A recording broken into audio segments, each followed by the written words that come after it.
Dari dulu dilakukan aplikasi pestisida sintetik. Kenapa OPT itu nggak habis-habis? Malah tambah banyak. Kenapa? Karena OPT itu memiliki kemampuan yang namanya resistensi, kekebalan.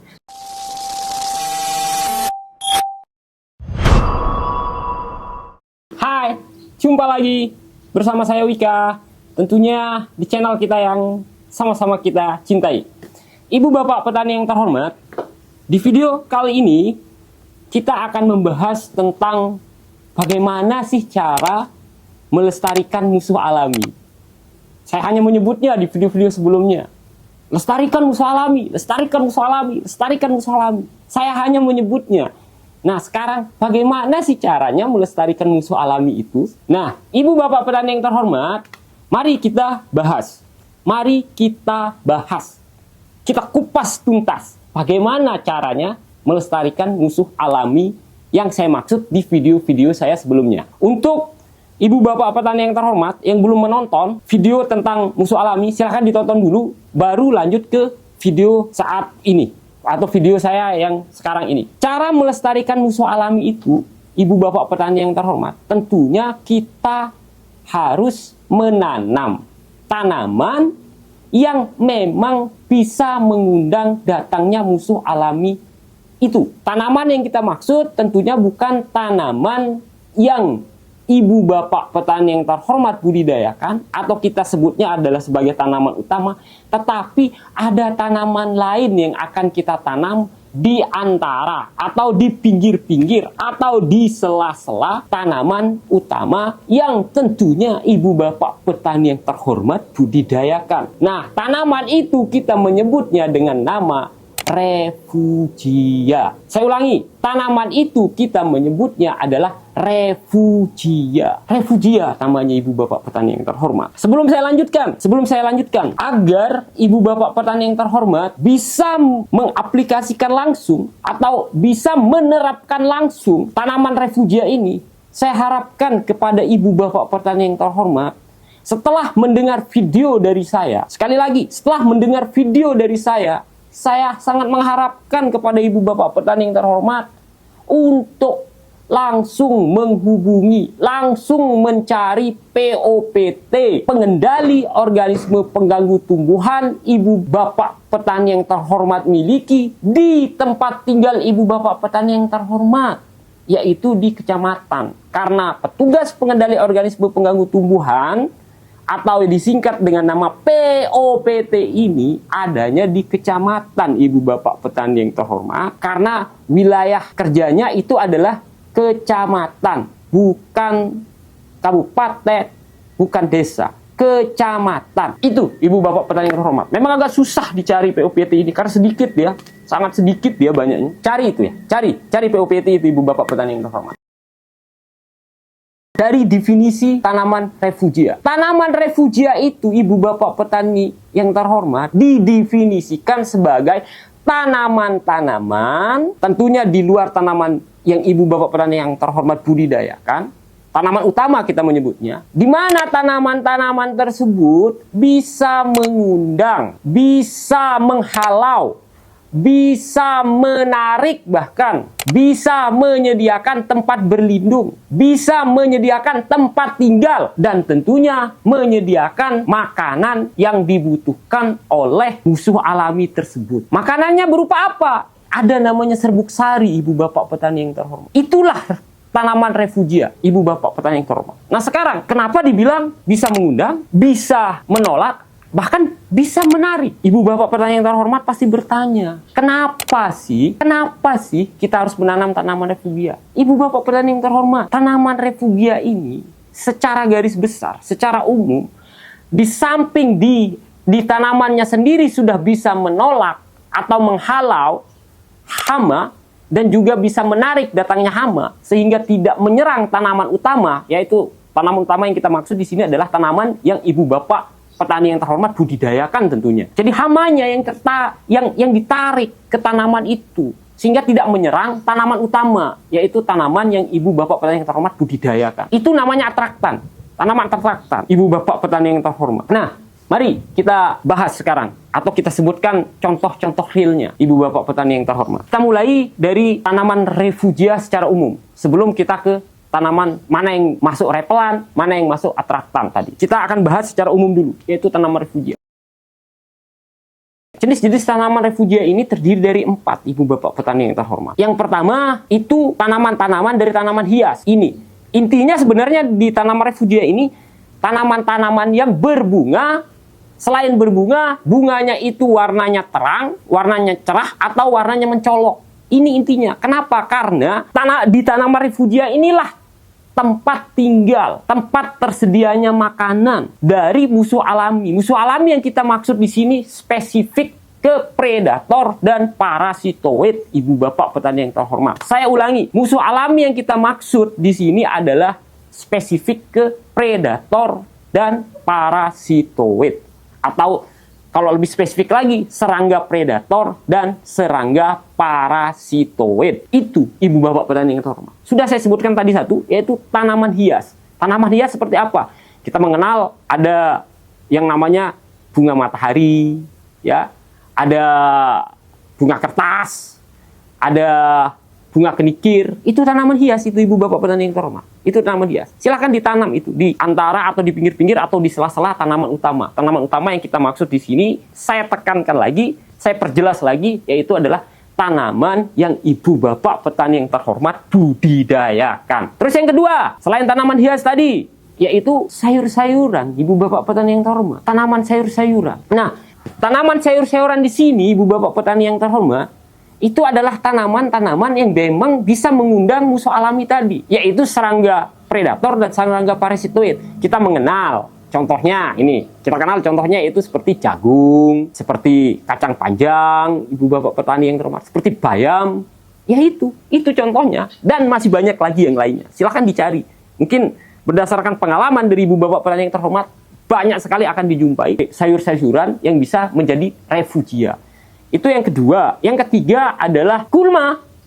Gulma ternyata juga bisa berfungsi sebagai refugia. Tetapi tidak semua gulma. Di mana kita ketahui gulma itu adalah sarangnya OPT. Sementara sarangnya musuh alami tadi itu adalah refugia. Nah, gulma itu kita spesifikkan. Memang ada yang berfungsi sebagai refugia. Tidak semua gulma itu menjadi sarang OPT. Tetapi ada juga yang berfungsi sebagai refugia. Oleh karena itu, Ibu Bapak petani yang terhormat dan intinya, supaya Ibu Bapak petani yang terhormat tidak kebingungan untuk menentukan mana gulma yang memang harus dibasmi, mana gulma yang harus dipelihara karena itu adalah refugia, cari pengendali organisme pengganggu tumbuhan. Sekali lagi, cari pengendali organisme pengganggu tumbuhan, POPT di kecamatannya Ibu Bapak petani yang terhormat. Cari itu Ibu Bapak petani yang terhormat. Cari mereka Ibu Bapak petani yang terhormat. Sekarang contohnya apa sih? Tanaman-tanaman apa sih yang dia gulma tetapi masuk ke refugia? Contohnya adalah babadotan sama ajeran, Ibu Bapak petani yang terhormat. Babadotan sama ajeran. Itu contohnya. Kalau mau tahu realnya yang mana sih namanya tanaman atau gulma, kita menyebutnya gulma, babadotan sama ajeran. Tanya POPT. Tanya POPT Ibu Bapak petani yang terhormat tentunya. Tanya mereka. Itu yang ketiga. Nah, yang keempat, yang terakhir itu ada namanya tumbuhan liar. Tumbuhan liar ini kita bedakan sama gulma ya. Tumbuhan liar yang memang bisa menjadi refugia, Ibu Bapak petani yang terhormat. Saya langsung contohkan saja, itu ada namanya legetan sama pegagan. Ya, itu contoh tanamannya. Ada pegagan sama ada leget. Itu contohnya untuk tanaman liar.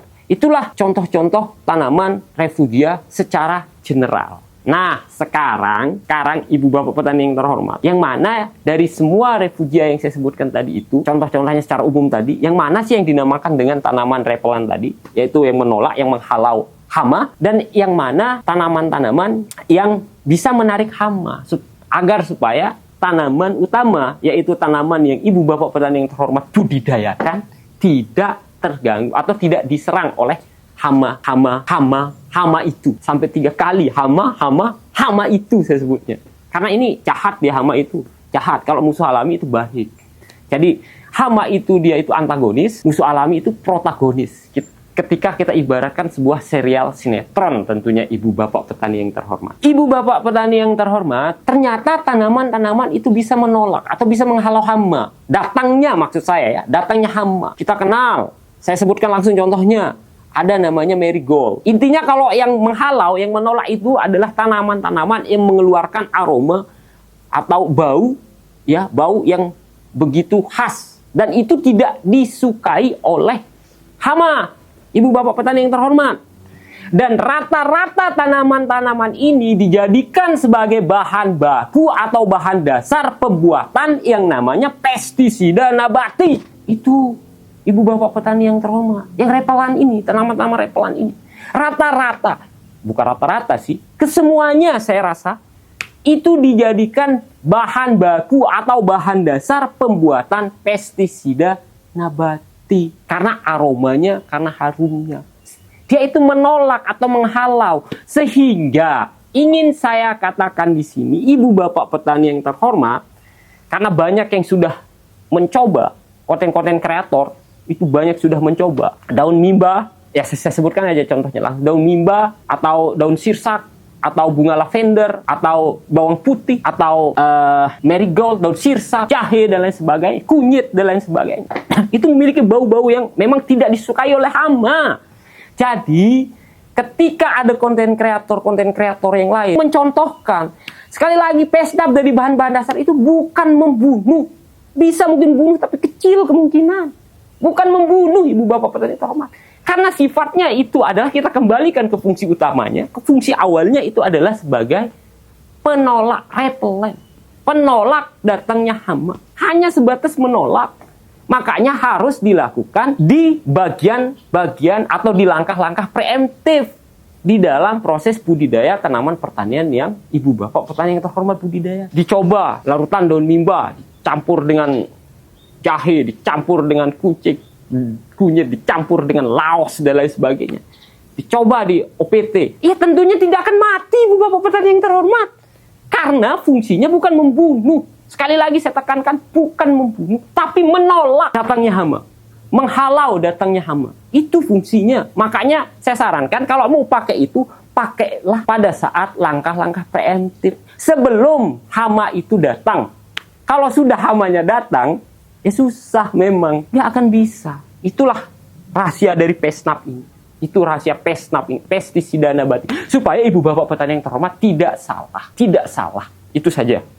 Nah, itu tanaman-tanaman yang menolak datangnya hama. Nah, sekarang ternyata ada juga tanaman yang menarik datangnya hama. Dibandingkan dengan tanaman utama yang ibu bapak petani yang terhormat budidaya. Ada juga yang menarik ibu bapak petani yang terhormat. Dan ini menjadi inspirasi, ya, menginspirasikan para peneliti, para penemu. Saya lebih senang menyebutnya inovator-inovator di bidang teknologi pertanian untuk menciptakan perangkap-perangkap. Untuk menciptakan trap-trap. Sifat utamanya adalah menarik hama. Supaya tidak menyerang tanaman utama. Yaitu tanaman yang ibu bapak petani yang terhormat budidayakan tentunya. Saya menyebutnya langsung contohnya. Yang bisa menarik ini. Atau kalau bahasa Inggrisnya kan atraktan ya. Tanaman yang menjadi atraktan. Itu adalah tahu talas atau keladi ibu bapak petani yang terhormat. Khusus untuk hama keong mas. Itu kalau banyak di sawah. Saya sarankan kepada ibu bapak petani yang terhormat. Perbanyaklah tanaman talas di pinggir-pinggir atau di sela-sela, atau kalau nggak ada tanaman talas, ada daun pisang. Taruhlah daun pisang di situ. Secara otomatis itu yang akan menarik keong mas itu untuk lebih mendekat. Karena begini, tanpa dia akan mengganggu tanaman utama tentunya. Itu yang saya maksud. Karena begini ibu bapak petani yang terhormat. Karena keong mas itu lebih menyenangi itu. Ini berdasarkan penelitian yang sudah dilakukan oleh para ahli, para pakar. Makanya disimpulkan, itulah yang dinamakan dengan tanaman atraktan tadi. Tanaman alami dari atraktan ini itu menginspirasi terciptanya teknologi. Yaitu berupa perangkap-perangkap. Kita mengenalnya ada petrogenol untuk lalat buah, terutama untuk yang Bactrocera ya. Itu ada namanya petrogenol, ada namanya metyleguanol. Nah itu terinspirasi dari situ semua. Dari tanaman-tanaman yang atraktan tadi. Nah kesemuanya itu adalah bagian besar dari yang kita sebut dengan tanaman refugia.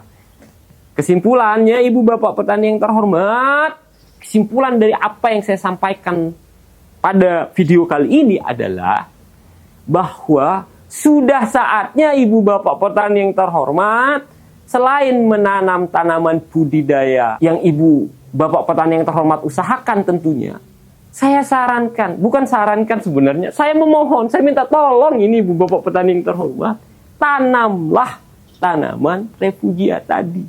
Entah itu yang refugia yang sebagai sarang, sebagai penyedia makanan musuh alami dan lain sebagainya, atau entah itu tanaman yang menolak datangnya hama atau menghalau datangnya hama, entah itu tanaman yang menarik datangnya hama ketimbang tanaman utama. Tanaman utama yang kita maksud tentu adalah tanaman yang ibu bapak petani yang terhormat budidayakan.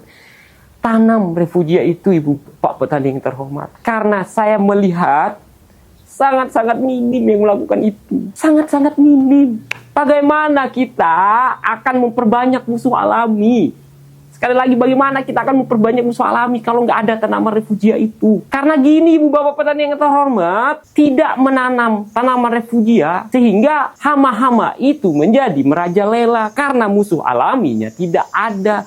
Sehingga kalau sudah terjadi seperti itu, ibu bapak petani yang terhormat pasti mencari yang namanya pestisida kimia sintetik. Nah, pestisida kimia sintetik ini tidak serta-merta, tidak terlalu mumpuni saya bilang untuk membunuh hama-hama itu atau OPT saya sebut. Kenapa saya bilang begitu? Kalau memang pestisida kimia sintetik ini benar-benar top tier, benar-benar mumpuni, sudah habis itu semua, nggak akan ada OPT-OPT lagi di dunia ini.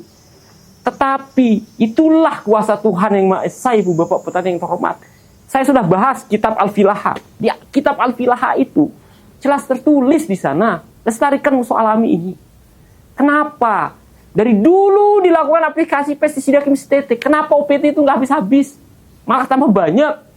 Kenapa? Karena OPT itu memiliki kemampuan yang namanya resistensi, kekebalan, sehingga bahan aktif dari pestisida sekian tahun itu selalu di-upgrade, selalu di-update, dan selalu konsentrasinya ditinggikan. Sekali lagi, saya sebut saja contohnya, bahan aktif lambda-sihalotrin dulu itu bisa dipakai untuk membasmi yang namanya wereng batang coklat, WBC di padi. Dulu, sekarang ketawa deh WBC itu kalau pakai lambda-sihalotrin.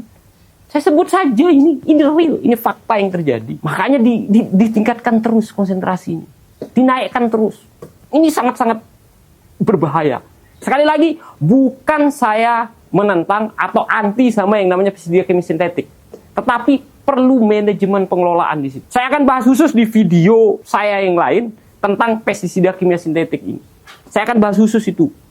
Karena tidak serta-merta, tidak sembarangan mengaplikasikan pestisida kimia sintetik itu. Harus benar-benar orang yang paham, harus benar-benar orang yang terlatih, dan aman untuk yang melakukan aplikasi. Tidak sembarangan itu. Setelah dilakukan aplikasi, itu ada namanya PHI, ada yang namanya re-entry interval. Nggak sembarangan orang bisa masuk ke lahan kalau baru. Karena masing-masing pestisida itu punya yang namanya re-entry interval. Jadi batas yang dibolehkan untuk masuk kembali ke lahan setelah dilakukan aplikasi pestisida. Kalau PHI itu pre-harvest interval, yaitu batas terakhir kita boleh melakukan aplikasi pestisida sebelum panen. Ini saya akan jelaskan khusus itu di video saya selanjutnya. Saya akan jelaskan khusus. Kita tentunya akan mengurangi penggunaan pestisida kimia sintetik, ibu bapak petani yang terhormat. Tapi setelah musuh alami ini banyak, kita harus kurangi. Bahkan kalau perlu, ya jangan pakai. Biarkan hama itu makan tanaman pertanian kita, karena kudratnya itu untuk memakan itu. Tetapi musuh alami itu yang akan memakan hama atau OPT tadi. Itu sudah kudratnya, dan itu tertulis di kitab Al-Filaha, ibu bapak petani yang terhormat. Kitab Al-Filaha, karya Imam Ibnu Al-Awam namanya.